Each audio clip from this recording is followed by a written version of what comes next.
Pernikahan yang tak diinginkan. Bab 277. Kamu tahu, Nak, Papa tidak pernah mengajari anak-anak Papa untuk meninggikan suara, apalagi menyakiti hati perempuan. Davian menelan ludah kering. Jantungnya berdegup, karena dia tahu ini bukan teguran biasa.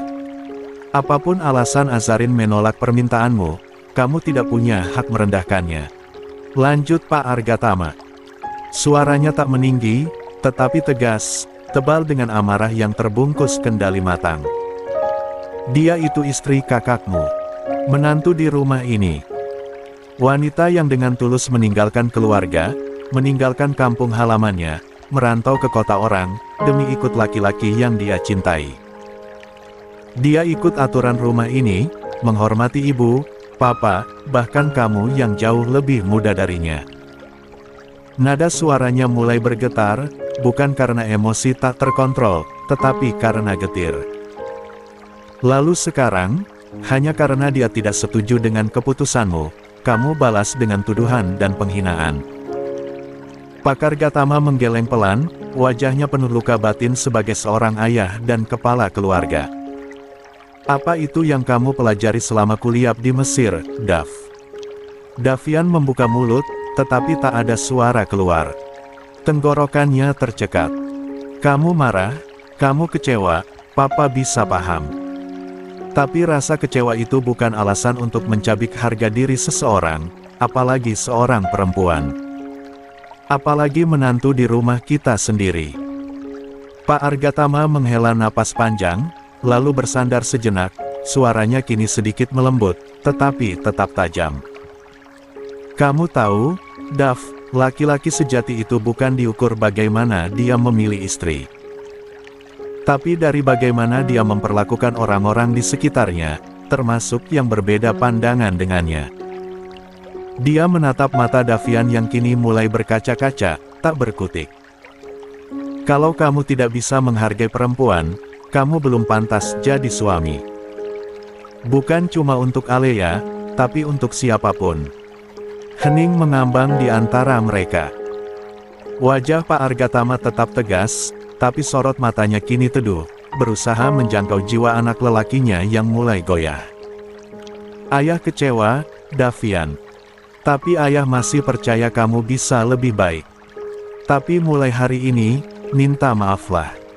Bukan demi orang lain, tapi demi dirimu sendiri. Karena harga diri lelaki justru terletak di cara dia merawat perasaan orang lain. Davian tak mampu lagi menahan air matanya. Diam-diam, dia mengusap sudut mata yang basah. Dalam benaknya, kalimat sang ayah bergaung lebih keras daripada semua kata-katanya sendiri sebelumnya. 14. Davian duduk terpaku di tepi ranjang, tubuhnya sedikit membungkuk, kedua tangannya menutup wajah, seolah ingin menyembunyikan rasa malu dan sesal yang menyesakkan dadanya. Bayangan cadar Azarin yang menutupi air matanya terus menghantui pikirannya. Kata-katanya tadi, terlalu kejam. Terlalu menusuk. Aku gak pantas dimaafkan, gumamnya lirih. Suaranya hampir tak terdengar, tenggelam di antara detak jam dan gemuruh dadanya sendiri. Dia menarik napas panjang, mencoba meredakan debar yang tak juga turun, tetapi dadanya terasa sesak, seperti ada batu besar yang menimpa jiwanya. Matanya memerah, namun dia belum menangis. Entah karena gengsi, atau karena air matanya telah habis oleh penyesalan. Tiba-tiba, suara notifikasi memecah keheningan. Ponselnya bergetar pelan di atas nakas. Dengan gerakan refleks, Davian meraih benda pipi itu, membuka layar, lalu membeku. Sebuah pesan masuk dari Alea. Jantung Davian seolah berhenti sejenak. Dia menelan ludah, jemarinya gemetar saat menyentuh layar dan membuka pesan yang tertulis. Aku berharap kamu serius dengan perkataanmu, Dav. Aku gak mau lagi kecewa untuk kedua kalinya. Mata Davian membelalak kecil, lalu sorotnya melembut. Pesan itu sederhana, tetapi dampaknya begitu dalam. Alea akhirnya menjawab. Alea, yang kini dia perjuangkan, telah membuka hati. Namun, di saat yang sama, dia baru saja menghancurkan kepercayaan Azarin. Dia menunduk lagi, tangannya masih menggenggam ponsel, tetapi kini punggungnya membungkuk semakin dalam. Sekali lagi, napasnya terdengar berat dan tertahan. Di antara kegembiraan yang seharusnya dia rasakan, justru muncul perasaan bersalah yang jauh lebih dominan. Aku bilang serius, tapi kenapa aku menyakiti orang lain untuk membuktikannya? Bisiknya pelan, hampir seperti mengutuki diri sendiri. Dia menatap layar ponsel dengan mata sayu, lalu mengetik dengan tangan gemetar. Aku serius, Al. Tapi sebelum itu, aku harus memperbaiki kesalahan yang sudah aku buat. Aku gak bisa membawamu masuk ke dalam hidupku, kalau aku masih menyisakan luka di hati orang lain. Tunggu aku, ya. Aku akan selesaikan semuanya. Pesan itu dia kirim, lalu ponsel diletakkan kembali di nakas. Kepalanya menunduk. Baru saja Davian meletakkan ponselnya kembali ke atas nakas, denting pesan masuk kembali menggetarkan udara di kamar yang sunyi. Dia melirik layar, nama Alea kembali muncul. Jantungnya berdetak lebih cepat. Perlahan, dia buka pesan itu. Siapa yang kamu sakiti, Dav? Apa ada perempuan lain yang kamu janjikan akan menikahi juga? Mata Davian membelalak. Ya Allah, bukan seperti itu. Desisnya panik. Tanpa pikir panjang, dia langsung mengetik balasan. Bukan, Al. Bukan seperti itu. Aku baru saja menyakiti hati Mbak Asa. Baru dikirim, layar ponselnya langsung berubah. Panggilan masuk. Alea. Davian menghela napas, lalu menekan tombol hijau. Assalamualaikum, Al. Ada apa? Suaranya terdengar lelah, tetapi tetap lembut. Kamu menyakiti hati Asa. Maksudnya apa? Suara Alea terdengar serius, nyaris seperti hakim penuntut. Davian menatap lantai, lalu menjawab pelan, Aku sempat bicara kasar ke Mbak Asa. Karena dia menolak hubungan kita. Aku frustrasi. Tapi aku salah. Aku sadar. 15. Dari seberang, suara Alea terdengar terkejut. Apa? Asa gak setuju. Alasannya apa? Davian menggeleng meski tahu Alea tak bisa melihat. Gak tahu, Al. Dia gak bilang mek apa-apa. Cuma bilang, jangan kamu. Hening. Sebuah jeda panjang di antara napas mereka. Terus, kamu gimana sekarang? Alea bertanya, nada suaranya terdengar sedikit mendesak. Aku mau minta maaf sama Mbak Asa dulu. Sepertinya, untuk sekarang, aku harus menunggu restunya. Dia kakak iparku, dan juga adik kamu, Al. Aku tetap butuh restunya juga, jawab Davian pelan, jujur, dan berat. Alea terdiam. Lama. Sampai akhirnya Davian memanggil, Al. Kamu gak apa-apa. Suara Alea akhirnya terdengar lagi, namun lebih dingin dari sebelumnya. Kenapa harus pakai restu Asa, Dav? Dia memang adikku, tapi dia gak berhak nentuin pasanganku. Bahkan sekalipun orang tua gak setuju, bukankah yang menjalani itu kita? Davian menarik napas, mencoba tetap tenang. Aku tahu. Dan aku setuju. Tapi ini soal menghargai, Al. Mbak Asa orang penting dalam hidupku dan dalam hidup kamu juga. Setidaknya, aku mau memulai semuanya dengan baik. Jadi, suara Alea merendah, hampir seperti menahan kecewa. Kalau Asa gak ngasih restu, kamu batalin niatmu. Pertanyaan itu menghantam dada Davian seperti palu. Dia tak langsung menjawab. Lidahnya keluh. Dalam hati, dia tahu jawabannya, tetapi tak sanggup mengucapkannya. Hening kembali menyergap, lalu suara Alea terdengar, kali ini getir. Saya tahu jawabannya sekarang, Dav. Al, tunggu. Gak perlu lagi hubungi saya. Tarik niatmu itu. Silakan cari perempuan lain di luar sana, yang mungkin gak sulit dapat restu.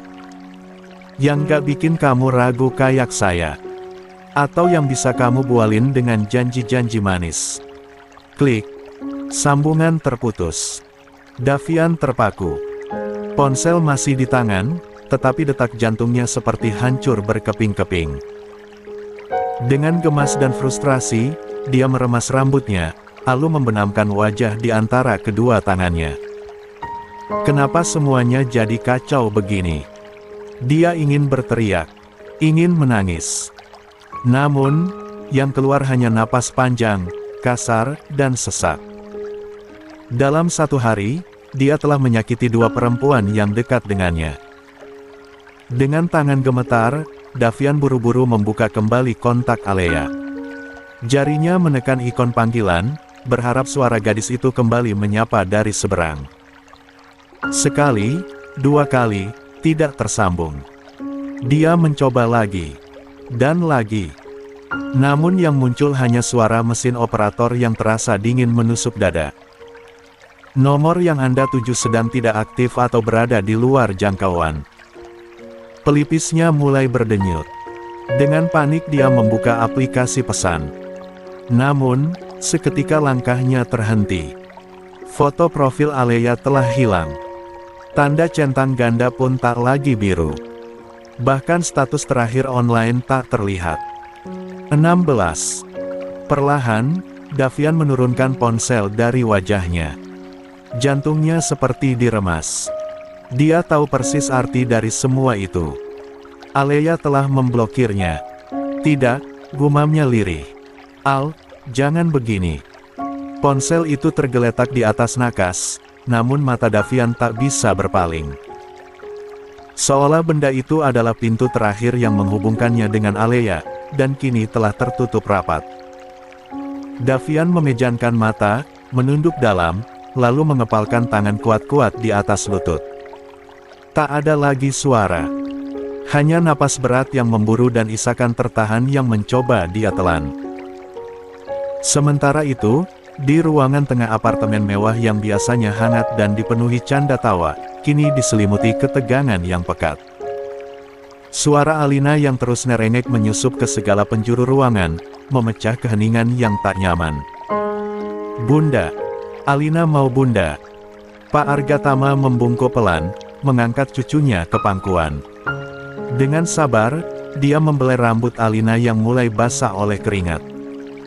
Sayang, bunda lagi istirahat. Adik bayi di perut bunda tadi capek banget, loh. Seharian main sama Alina. Jadi sekarang mereka lagi bobo bareng, ya. Alina menatap sang kakek dengan mata berkaca-kaca. Tapi Alina mau peluk bunda. Pak Argatama tersenyum hangat, meski jiwanya ikut merintih. Nanti, nak. Kalau bunda udah bangun, pasti peluk Alina erat-erat, seperti biasanya.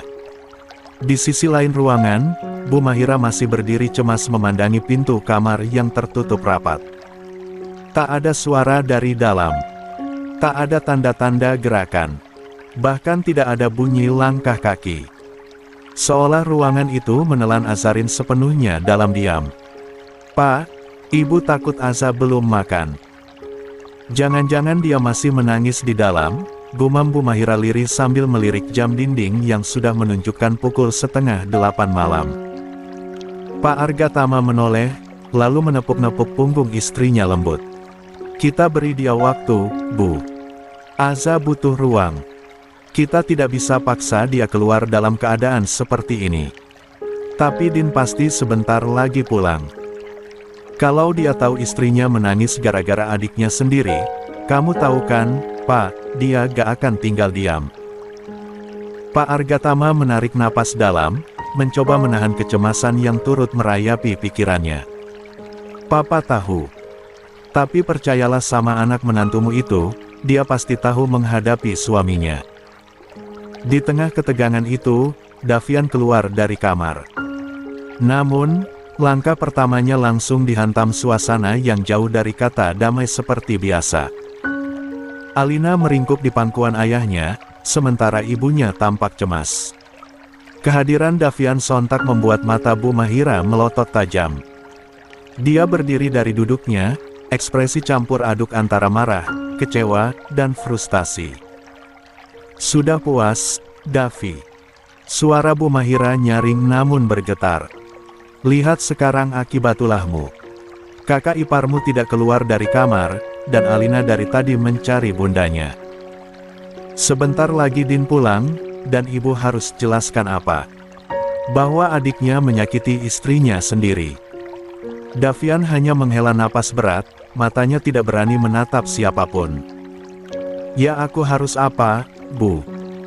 Gumamnya, lebih kepada dirinya sendiri daripada kepada ibunya. "Mbak Aza pasti gak akan bukain aku pintu." 17. Kamar. "Yakin, deh. Minta maaf, Davi. Itu yang seharusnya kau lakukan dari tadi." Seru Bu Mahira, nadanya meninggi. "Beginikah caramu sebagai laki-laki? Sudah menyakiti perempuan, masih bertanya harus apa?" Pak Argatama yang sedari tadi berusaha menenangkan cucunya, ikut angkat suara. Suaranya tenang, tapi penuh tekanan, seperti ombak tenang yang menenggelamkan perlahan. "Sudah, Bu, jangan keras-keras. Alina dengar. Gak baik." Bu Mahira menghela napas tajam, namun tak bisa menyembunyikan bara yang masih menyala di dadanya. "Papa lihat sendiri, kan? Bukannya minta maaf, malah ngurung diri. Sekarang baru keluar dengan muka datar. Papa tahu sendiri bagaimana Din. Dia sudah pernah bilang siapapun yang menyakiti istrinya akan dia beri pelajaran. Papa mau mereka berantem, hanya gara-gara mulut anak ini." Ujarnya sambil menunjuk ke arah Davian. "Astagfirullahalazim." Lanjutnya, guna meredakan rasa kesalnya. Davian menunduk dalam. Kata-kata ibunya menamparkan lebih keras daripada apapun yang dia bayangkan. Sementara Pak Argatama kini beralih menatap putranya. Lalu berbicara dengan tenang, namun suaranya seperti palu yang menghantam hati. "Pergilah. Ketuk pintu itu. Minta maaf, sebelum kakakmu pulang. Papa tidak mau ada pertengkaran di rumah ini. Cukup luka 1, jangan ditambah 2. Belum sempat Davian membuka mulutnya untuk menjawab, suara dari arah pintu utama terdengar jelas. "Assalamualaikum." Seketika itu juga, waktu seperti berhenti. Semua mata menoleh ke arah suara. Davian mendadak membeku, seperti patung yang tak tahu kemana harus melangkah. Bu Mahira langsung menoleh pada suaminya, wajahnya mulai cemas. Ruang tengah itu seperti ditelan hening begitu Din melangkah masuk. Tatapannya menyapu seisi ruangan mencari celah, mencari penjelasan, dan tak menemukan apapun selain wajah-wajah cemas dan atmosfer yang terasa janggal. Din mengernyit, memandang satu persatu. Ibunya tampak gugup, menunduk dan meremas gamisnya. Ayahnya duduk dengan wajah tenang, namun dari matanya tampak sesuatu tengah dia sembunyikan. Dan Davian, sang adik-adik, justru membuang muka, seolah tak sanggup menatap siapapun. Din langsung melangkah ke arah Alina, gadis kecil itu masih meringkuk di pangkuan sang kakek, dengan pipi basah dan mata sembab. Hatinya menegang. Ini bukan tangisan manja. Ini tangisan karena kehilangan. "Alina kenapa, sayang?" Tanyanya lembut, berlutut di hadapan putrinya. Alina tak menjawab, hanya mengisap ibu jarinya sembari menyembunyikan wajahnya ke dada sang kakek. Namun ketika Din mengusap kepalanya dengan penuh kasih, barulah gadis kecil itu berbisik lirih, "Alina mau sama bunda." Tapi katanya bunda lagi bobo.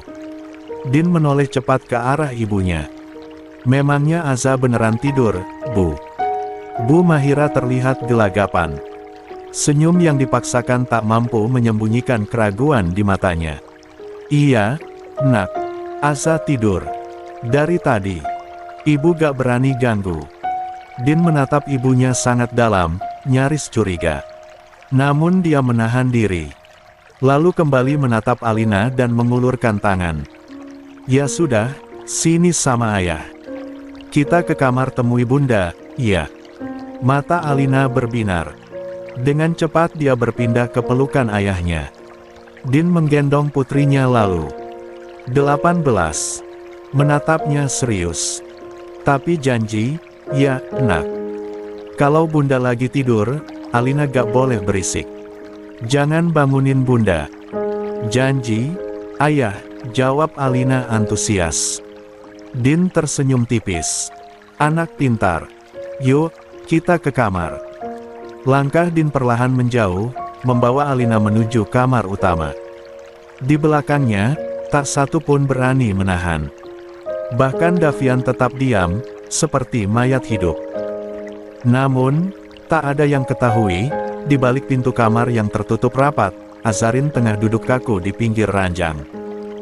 Wajahnya basah, memerah, dan matanya sembab. Di tangannya, sebuah ponsel masih menyala. Suara Alea penuh luapan kemarahan dan cacian, masih menggema lewat pengeras suara. Kata-katanya menusuk, kasar, dan tanpa ampun. Kenapa, Za? Kenapa kamu gak ngasih restu aku dan Davi untuk lebih serius? Apa kamu takut punya saingan di keluarga Argatama? Kamu pikir cuma kamu yang punya hak bahagia, hah? Cuma kamu yang pantas duduk sebagai ratu di rumah itu.